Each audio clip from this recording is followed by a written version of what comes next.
자, 우리 교재 342페이지 됐습니다. 책임, 개념, 뒤쪽 의무 동그라미. 책임은 일정 기준에 따라서 지켜야 될 의무고, 2번 비난에 대응해야 될 의무. 하여튼 의무죠, 그죠? 책임이 있단 말은 내가 해야 될 의무가 있다는 것이고, 명문 규정이 있는 경우에는 당연히 그죠? 그걸 해야 되니까 행정 책임의 1차적 기준은 합법성이지만 명문의 규정이 없는 경우에는 여러 가지들을 종합적으로 고려합니다. 특성에 동그라미 1번이 많이 오는데, 책임은 의무가 있을 것을 전제하는 거지 권리가 있는 걸 전제하는 게 아니죠, 그죠? 그래서 의무, 권한을 전제한다 밑줄. 거기 옆에다가 권리를 전제한다 X. 의무를 전제하는 것은 맞습니다. 권리를 전제하는 건 아니고요. 외연성, 결과 책임 밑줄. 맞죠? 그러니까 예를 들면 동기나 의도를 책임으로 묻지 않죠, 그죠? 사실은 동기나 의도를 물으면 의무가 없어지겠죠, 그죠? 아, 저는 그럴 의도가 없었어요 라고 하면 나쁜 결과가 나와도 책임을 안 묻는다는 거잖아요, 그죠? 그러면 돼요, 안 돼요? 안 되잖아요, 그죠? 됐습니다. 3번 동기 의도 동그라미 참작 사유 밑줄. 6번 통제는 무슨 확보? 책임 확보 수단.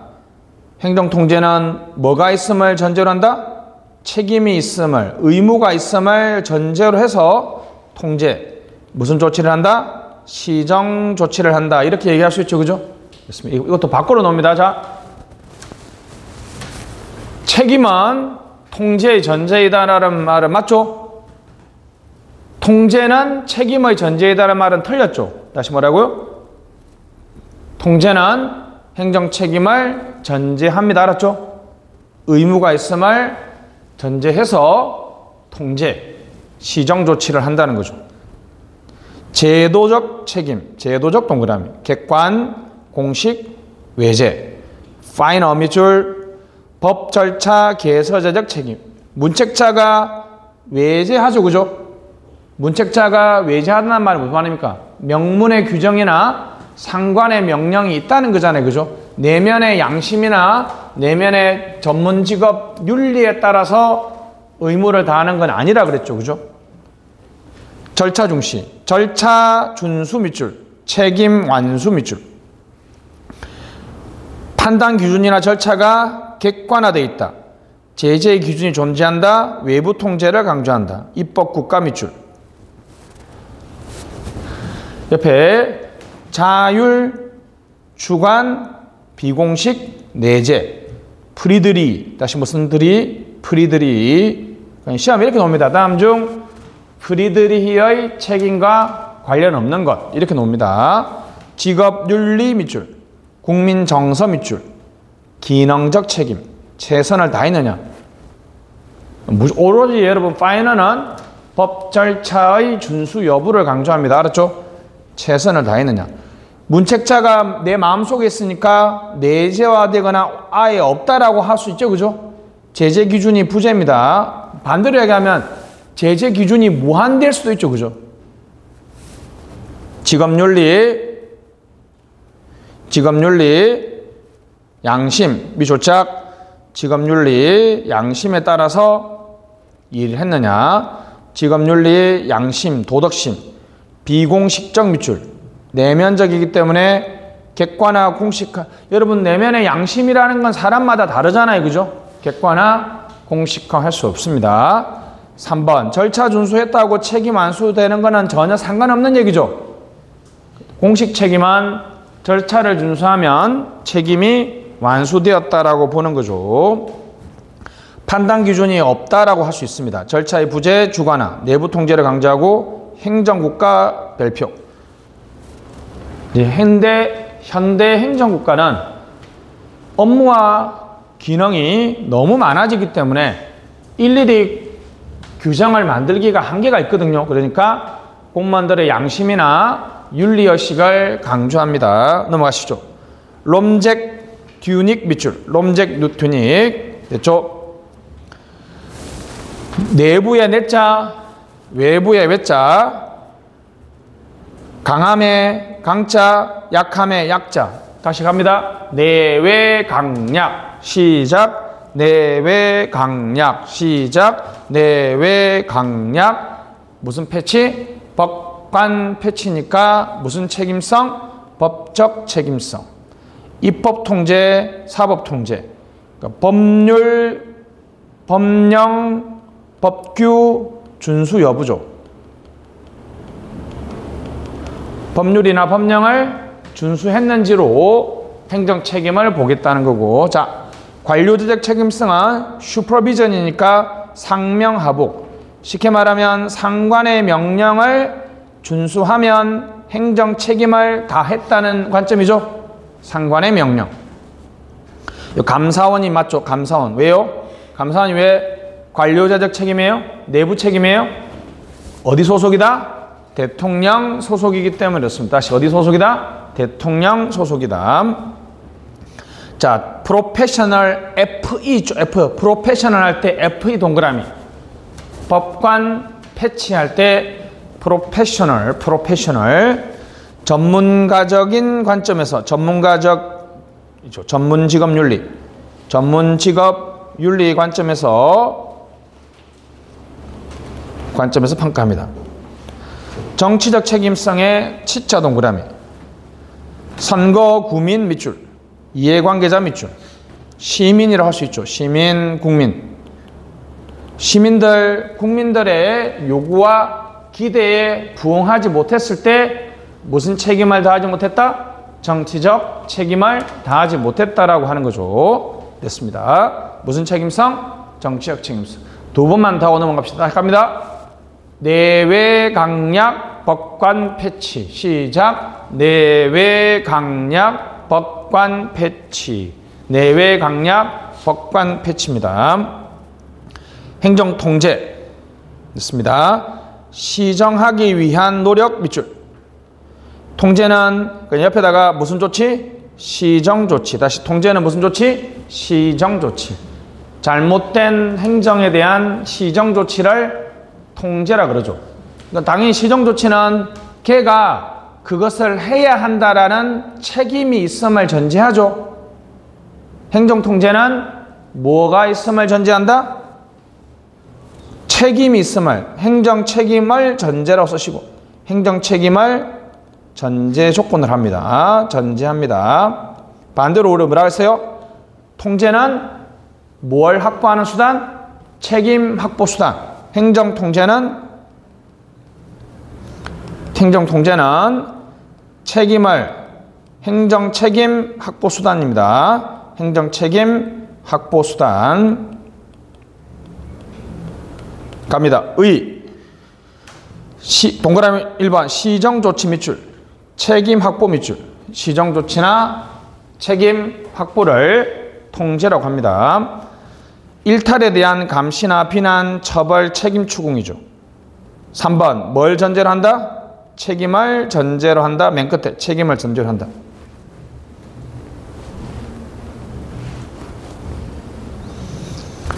자, 넘어가시죠. 특징 다 넘어가시고. 자, 다음 페이지 이것만 시험에 놓습니다. 자, 이거는 이제 길버트거든요.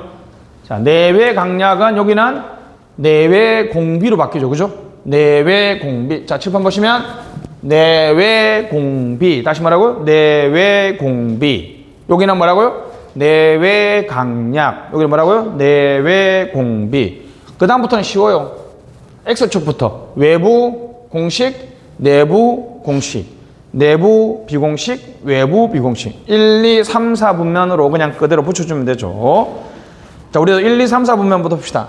입법부라고 되어 있는데 국회죠. 국회 맞죠? 국회. 해임 건입니다. 해임 의결권은 있다 없다? 해임 의결권은 없다. 탄핵, 정확하게는 탄핵 심판이에요? 탄핵 소추예요? 탄핵 소추죠. 옴부즈만, 의회 소속의 감찰관입니다. 와치도그, 뭐가 없다? without this. 이빨 없는 감시견이죠.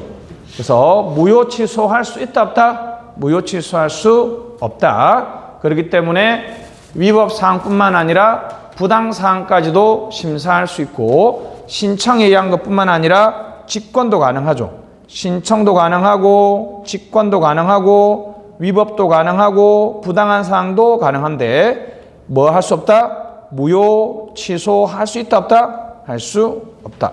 사법부는 대법원과 헌재죠. 탄핵 심판은 어디서 한다? 헌법재판소. 탄핵 심판 쓰시고 헌법재판소. 탄핵 소추는 어디서 한다? 국회에서 하고 탄핵 심판은 헌법재판소에서 합니다. 자, 내부 공식 통제 가시죠. 대통령은 공무원 임명권이죠. 임명과 면직. 국무총리는 정보 업무 평가. 교차 기능 조직입니다. 교차 기능 조직은 그러니까 예를 들면 대통령이 있고요. 국무총리가 있습니다. 국무총리 밑에 예를 들면 국토교통부가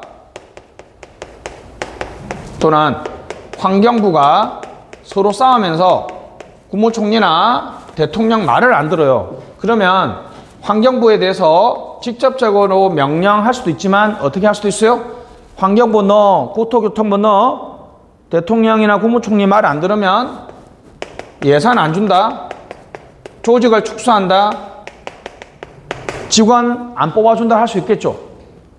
그래서 이렇게 되어 있습니다. 그래서 이렇게 되어 있죠. 이렇게 되어 있죠. 자 보세요. 환경부가 예산을 확보하려면 기획재정부하고 협의를 해야 되니까 환경부 우리 대통령이나 국무총리는 예산이란 걸 통해서 환경부를 통제할 수도 있죠. 물론 직접적인 명령을 할 수도 있습니다. 그죠? 근데 그러니까 환경부의 예산 기능은 기획재정부하고 환경부가 크로스로 하죠. 그러니까 요 애들은 무슨 기능 조직? 크로스 기능 조직, 교차 기능 조직. 맞죠? 환경부가 조직 개편을 해서 조직을 신설하려면 행정안전부하고 협의를 해야 되거든요. 행정안전부는 그 조직은 필요 없습니다라고 통제를 할 수 있죠. 다시 무슨 기능 조직에 의한 통제? 교차 기능 조직. 맞아. 무슨 기능 조직? 교차 크로스 맞죠? 크로스? 무슨 기능 조직? 교차 기능 조직. 행안부는 조직이라고 쓰시고 인사혁신처는 인사고 기획재정부는 예산이죠. 그죠? 교차 기능 조직입니다. 감사원 별표. 감사원은 직무감찰과 결산검사만 하지만 옆에다가 대통령 직속이라고 쓰시고 감사원이 가장 많이 나옵니다. 감사원이 바로 내부 통제다, 외부 통제다? 내부 통제다. 이게 가장 시험에 많이 나옵니다. 국민권익위원회 밑에다 땡땡 찍고 국민권익위원회는 어디 소속이죠? 국무총리. 다시 무슨 총리? 국무총리 소속입니다. 국무총리. 부패통제, 행정심판, 내부고발, 민원감찰도 합니다. 그죠? 고충민원이라 쓰시고 고충민원을 처리하죠. 상관의 명령이 있습니다. 내부 비공시간, 행정윤리, 전문직업윤리, 대표관료제 아시겠죠? 대표관료제 내부 비공식 통제, 공익. 자, 외부 비공시간, 민중통제, NGO 정책 느낌 있죠? 뭐 이런 거죠. 뭐 시위, 압력, 정보 제공 뭐 이런 것들이 되겠습니다. 넘어가시죠. 3번은 그냥 넘어가고요. 3번에 거기 OX 보시면 자, 국회는 뭐는 할 수 있지만 해임 건의는 할 수 있지만 뭘 할 수 없다? 해임 의결은 할 수 없습니다. 넘어가시죠. 자, 옴부즈만이 그나마 B입니다. 가끔 놓습니다. 갑니다. 위법 부당 밑줄. 맞죠? 위법 부당. 됐습니다. 의회에서 임명된 밑줄. 그래서 위에다가 쓰세요. 외부 통제예요? 내부 통제예요? 외부 통제고 공식 통제입니까? 비공식 통제입니까? 법 절차와 규정이 있으니까 무슨 통제? 외부 공식 통제. 의회에서 임명된 위에다가 외부 공식 통제로 쓰세요. 외부 공식 통제. 옛날에는 민원 감찰관, 호민관, 보호할 호, 백성민, 관직관 여러 가지 우리나라로 바꾸려고 했는데 적합한 말이 없어서 이제 무슨 관? 옴부즈만이라죠. 옴부즈만 됐습니다. 북구형은 스웨덴의 1809년이군요. 헌법 동그라미 의회 소속이고 그러니까 외부 통제의 공식 통제인데 프랑스나 한국은 법률 그리고 행정부 내부 통제죠. 그러면 맞죠? 우리나라의 국민권익위원회는 어디 소속이라고요? 국무총리 소속이니까 외부 통제가 아니라 무슨 통제다? 내부 통제가 되겠습니다. 2번 의회 소속이고 직무상 독립, 초당파, 강력한 신문보장 입법 통제나 사법 통제를 보완하죠. 그죠? 위법 플러스 뭐까지도? 부당까지도 심사가 가능합니다. 1번 자 됐죠? 국민의 신청 동그라미 직관조사도 가능 옆에다가 권익위 쓰시고 직관조사 X 쓰세요. 우리나라의 국민권익위원회는 직관조사는 되지 않습니다. 신청에 의한 것만 돼요. 왜냐하면 국무총리 소속의 내부 통제니까 직권으로 여러 부서를 막 통제해버리면 조사하면 그 부처 길들이기 한다 이런 식의 나쁜 영향을 줄 수 있기 때문이죠. 자, 대신 구조나 재판 절차 아닙니다. 왜요? 무효 취소할 수 있어요, 없어요? 그러니까 무효 취소하려면 재판 절차를 따라야 되거든요. 무효 취소할 수 없으니까 신속하고 간편해요. 다시 말하고요. 신속하고 간편 저렴한 행정 통제 밑줄. 비공식적 절차에 따라서 왜요? 대심 구조나 재판 절차를 안 따르게 되기 때문에 현장 조사 등 아주 간편하고 신속하게 할 수 있습니다. 무효 취소할 수 못한다. 여론 한기 행정 통제. 부당까지도 조사할 수 있다 밑줄.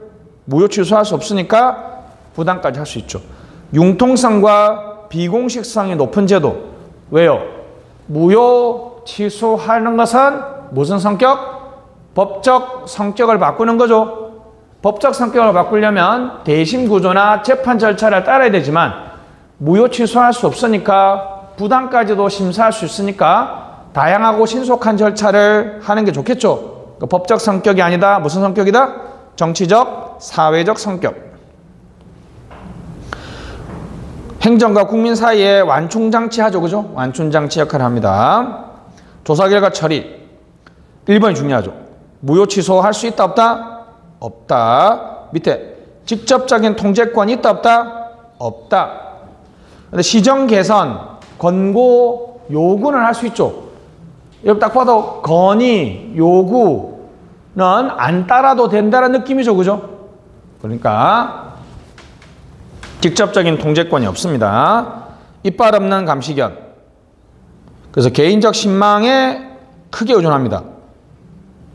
왜냐 밑에 사회적 심리적 강제력을 행사해야 된다. 그죠? 그러니까 제가 방금 뭐라고 여기 써 있는 것처럼 되게 국민들의 존경을 받는 사람을 임명해야 돼요. 문영배 재판관 같은 사람들 있잖아요. 그런 사람 임명해서 나가서 조사를 좀 문제 있습니다. 좀 바꾸면 좋겠습니다라고 하면 안 바꿔도 되지만 그런 사람은 명망가를 임명하니까 국민들이 저 문제 있다라고 막 여론을 막 비난하겠죠. 그러면 행정기관이 오히려 더 법적인 성격보다는 더 심한 구속력을 느끼게 됩니다. 그죠? 자, 우리나라 한번 봅시다. 의회 소속, 행정부 소속. 외부 통제냐, 내부 통제냐. 이게 아주 중요한 차이죠. 직무상 독립이 있지만 우리는 약합니다. 헌법이냐, 우리는 법률이냐. 신청 직권 가능하지만 우리는 직권 조사가 된다, 안 된다? 안 됩니다. 직권 조정은 되는데 직권 심사는 안 돼, 직권 조사는 안 돼요. 알았죠? 직권 조사는 안 됩니다. 신청이 없이 직권으로 할 수 없습니다. 알았죠? 유사점. 합부당 밑줄. 합법 부당. 무효 취소할 2번 때문에 1번이 가능한 거죠. 그죠? 무효 취소할 수 없으니까 위법뿐만 아니라 부당한 사항까지도 심사하면 좋겠죠. 직접 통제예요? 간접 통제예요? 간접 통제죠. 시정 권고 무슨 통제? 무슨 구속력? 법적 성격보다는 무슨 성격? 정치적, 사회적 성격. 아무래도 심판이나 소송보다는 간편, 신속, 저렴하죠. 간편, 신속, 저렴하다. 넘어가시죠. 정보공개. 행정법에 있는 거죠. 행정기관이 보유한 정보를 청구 동그라미. 의무적으로 공개하는 거죠. 우리는 3번. 청주시에서 먼저 지방자치단체에서 먼저 하고 우리는 96년 별표 하나 쳐주시고.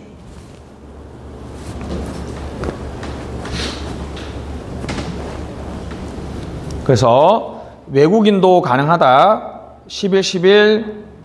이거 필요적 전체 아닌 거 아시죠? 넘어가시죠. 행정절차법. 이거는 행정법에서 다 하니까 넘어갈게요.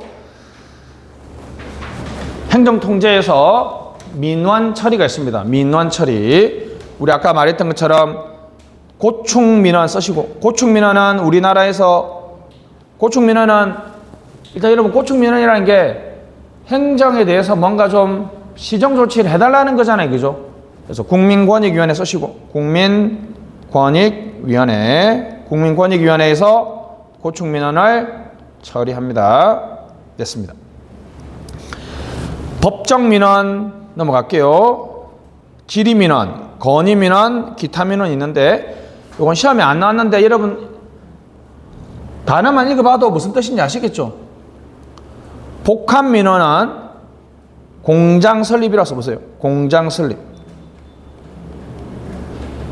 땡땡 찍고 상하수도, 전기, 가스, 인허가 쓰시고.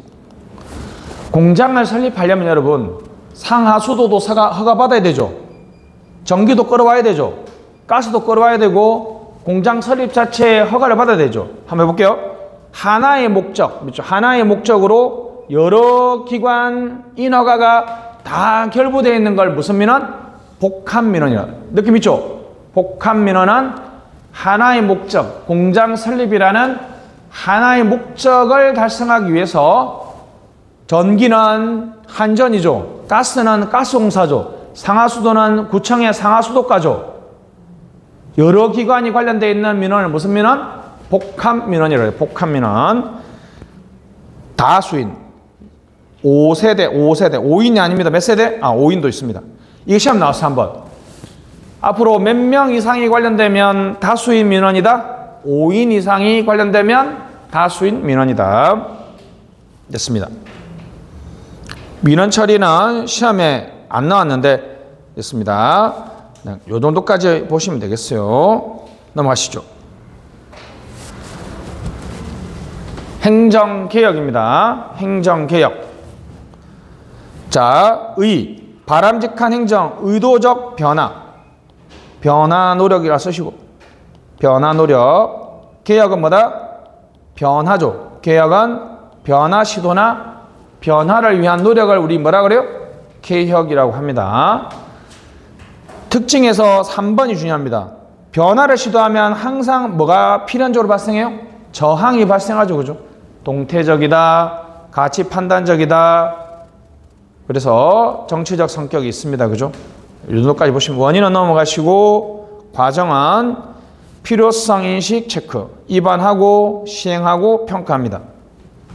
너무 쉽죠?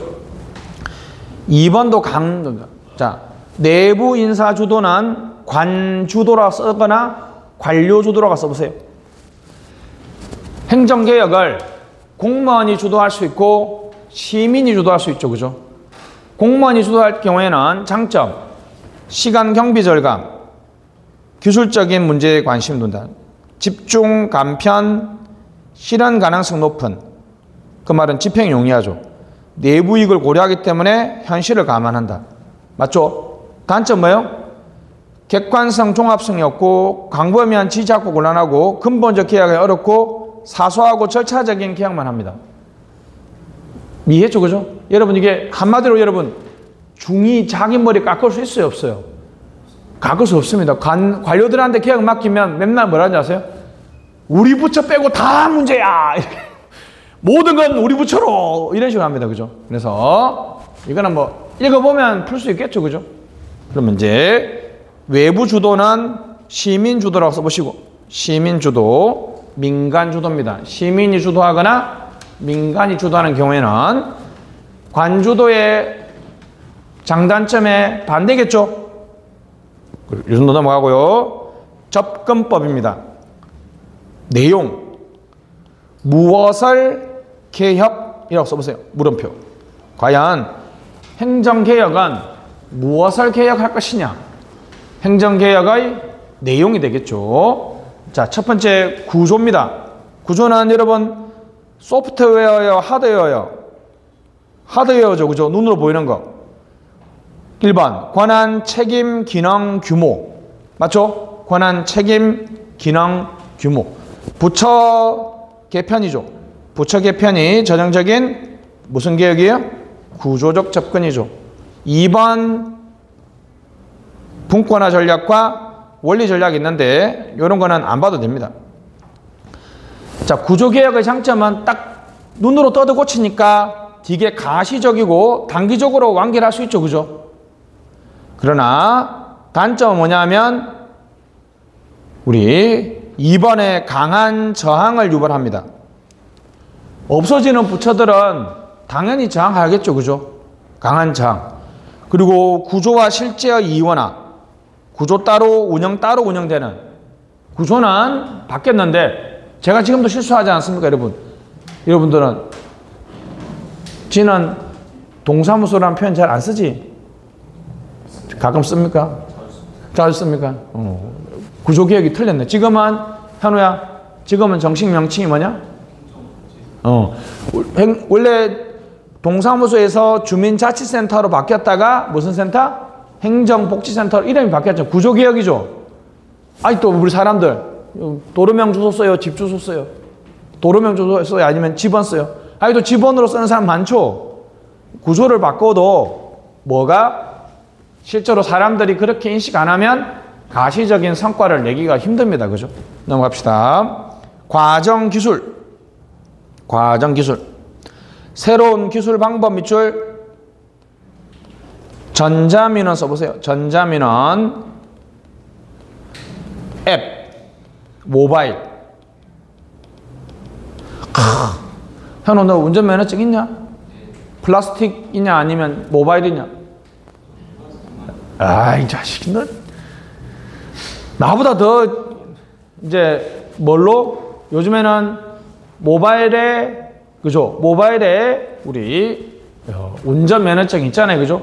새로운 뭘 쓴 거야? 기술과 방법을 쓴 거죠. 됐습니다. 여기 보면 OR, 계량 분석, MBO, TQM, 전략관리, BSC, 전자민원, 리엔지니어링. 뭐 이런 것들 아시겠죠? 딱 봐도 뭡니까? 부처 개편을 하거나 기능을 뜯어 고치는 거 아니죠. 새로운 관리 기술이나 관리 기법을 도입한 거죠. 그죠?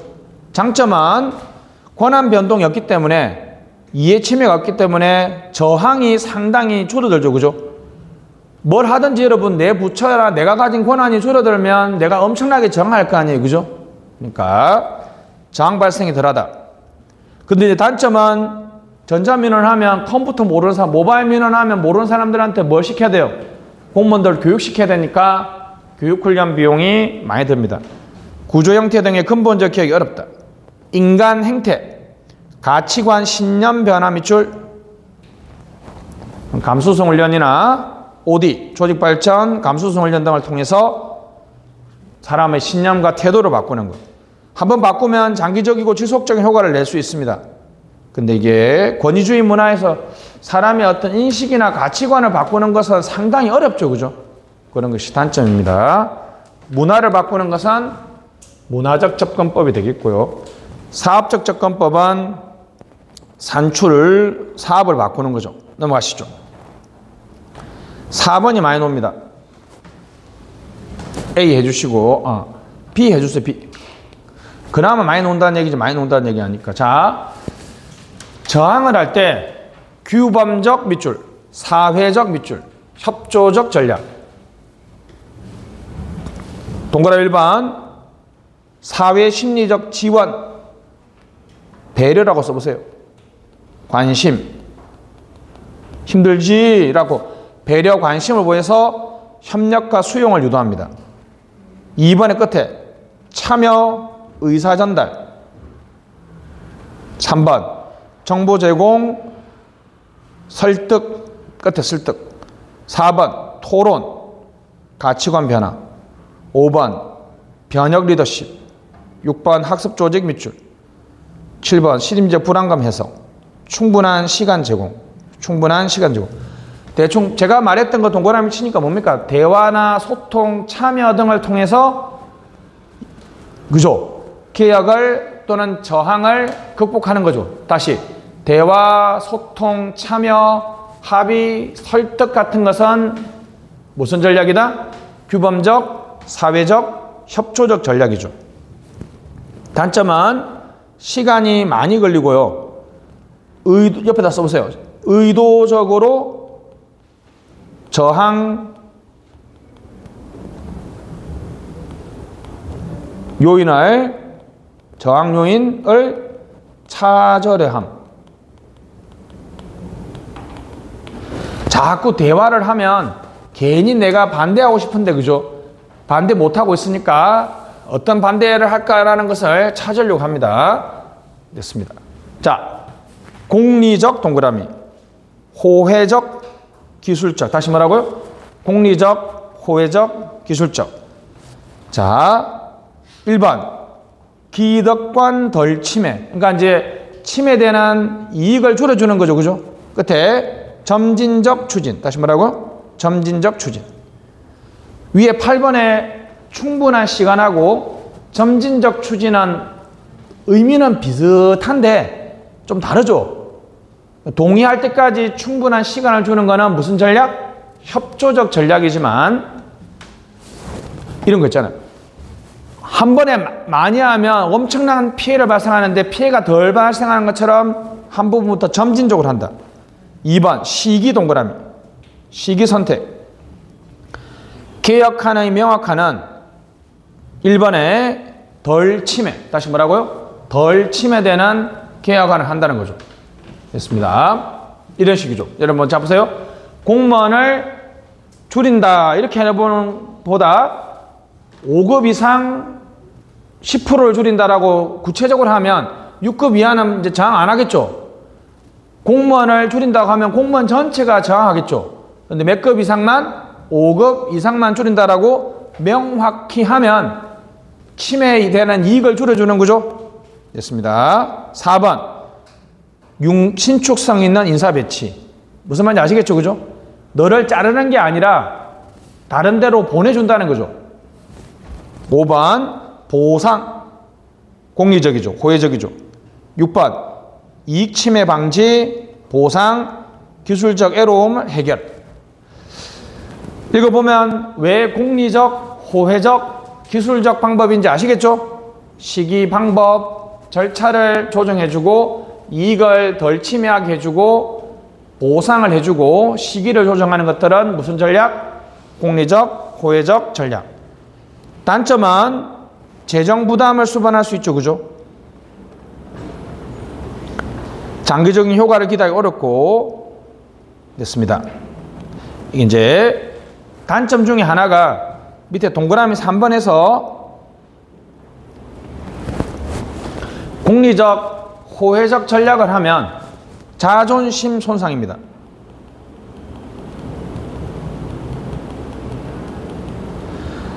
옆에다가 자발적 순응자라고 쓰세요. 순응자의 경우라고 쓰세요. 가로 닫고. 예를 들면 자 여러분, 여러분 저번에 제가 얘기했잖아요. 그죠? 이게 말이 잘 들어보세요. 여러분. 내가 진짜 돈을 안 바라고 자원봉사를 왔어요. 근데 그 사람이 고맙다면서 잡으세요. 약간의 사례금을 했어요. 그럼 그 다음에 그 자원봉사자는 자원봉사 올까요? 안 올까요? 안 옵니다. 왜요? 나는 돈을 바라고 온 게 아니라 나는 진짜 좋아서 왔잖아. 근데 갑자기 사례금을 주면 다음에 또 자원봉사 오면 다른 사람들이 어떻게 생각할 것 같아요? 돈을 줬기 때문에 왔다고 생각할 거 아니야. 근데 안 와버리면 이 사람은 돈을 줘도 안 왔으니까 진짜 하고 싶어서 왔구나. 나는 이 계약에 따르려고 했는데 갑자기 보상을 주는 거야. 그럼 내가 그걸 따라하면 나는 지금 자발적으로 하고 싶었는데 사람들은 내가 돈을 받아서 순응하는 것처럼 보이잖아요. 그럼 내가 원래 하고 싶은 사람은 자존심이 손상되겠지. 자발적으로 순응하는 사람들한테 공리적 보상을 하면 그 사람의 자존심이 상처를 입을 수 있는 거죠. 됐습니다. 3번 강제적 전략입니다. 인사조치, 징계 맞죠? 단계적 효과 밑줄. 됐습니다. 심리적 저항 밑줄. 동그라미 3번에서 불응, 저항, 가로 열고 저항, 원인 파악 어렵다.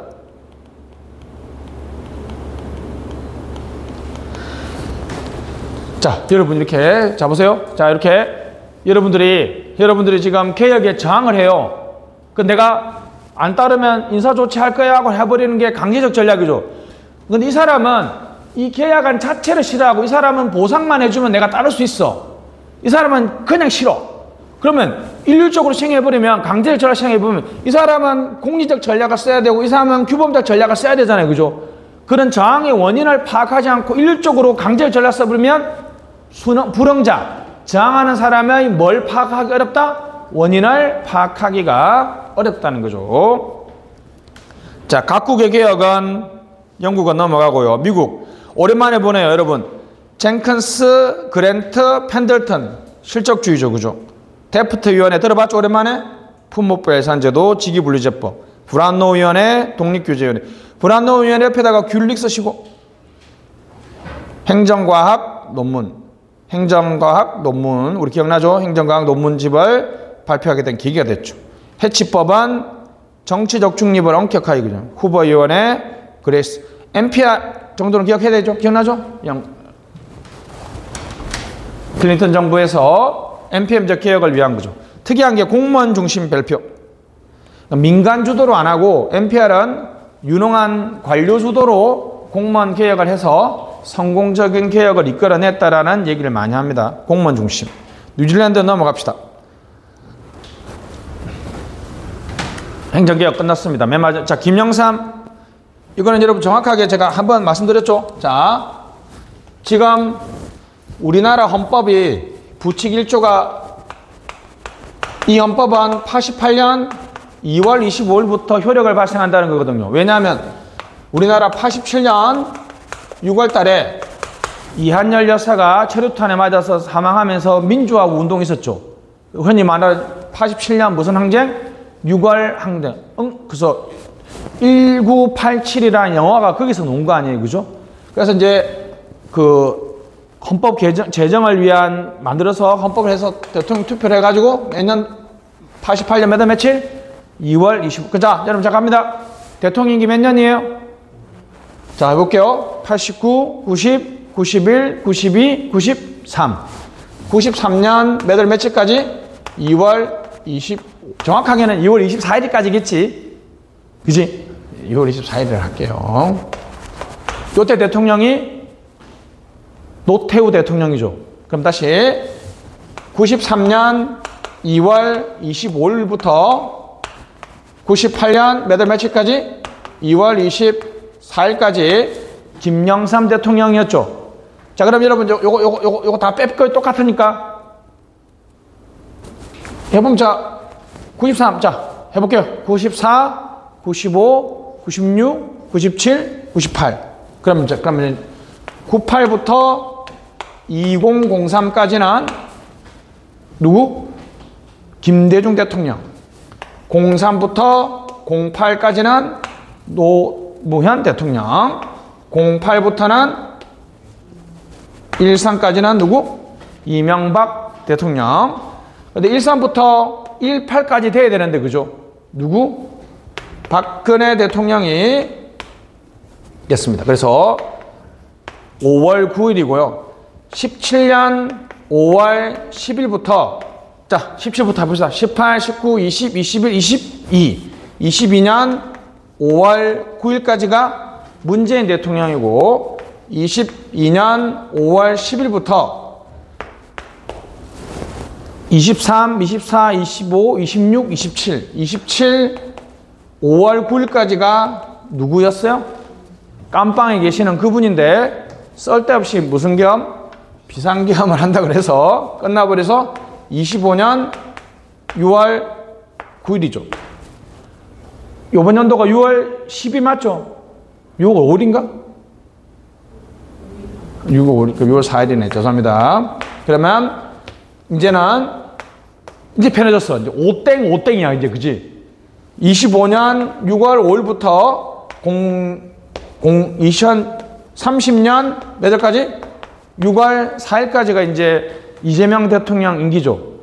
그 다음에는 이제 상공부터 3호까지는 누굽니까? 안철수가 될지 내 이름을 불러봐. 넌 학교 갈 수 있어. 내 이름을 불러봐. 넌 학교 갈 수 있어.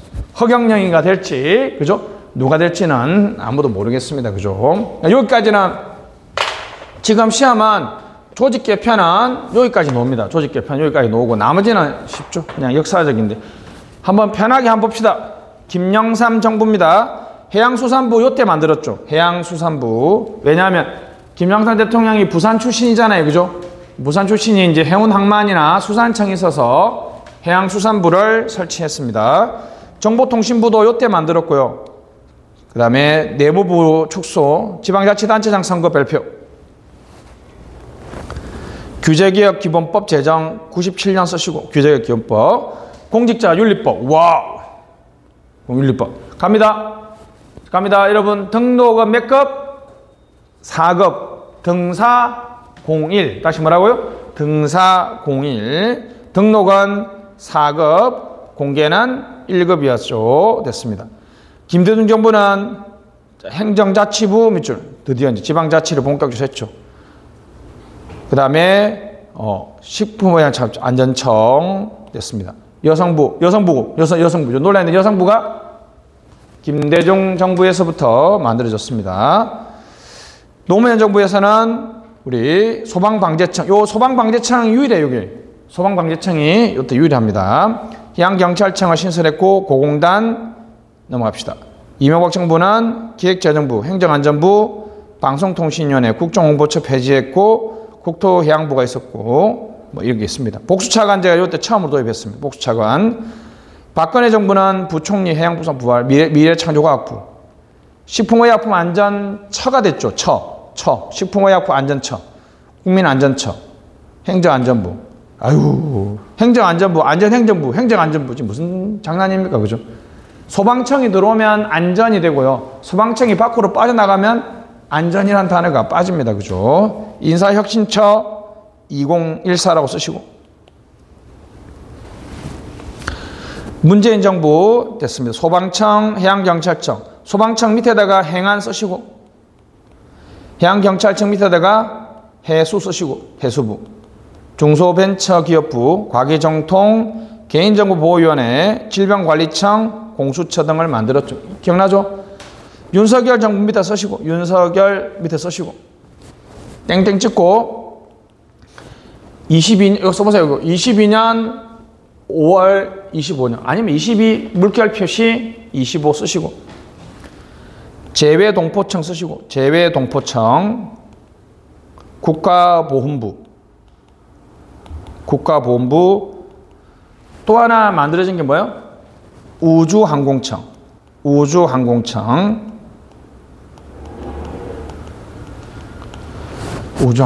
뭐 기타 좀 사소한 게 뭐 몇 개 있는데 뭐 그런 것들은 크게 중요한 거 아닙니다. 질병관리청이 된 거 맞죠? 됐습니다. 세 가지 정도가 좀 바뀌었고요. 이제 이명박 정부는 조직 개편안이 지금 아직 통과 안 됐는데 통과되면 내년에 여러분들 시험 준비할 때 빡빡하게 하셔야 됩니다. 자, 잠깐 쉬었다 합시다.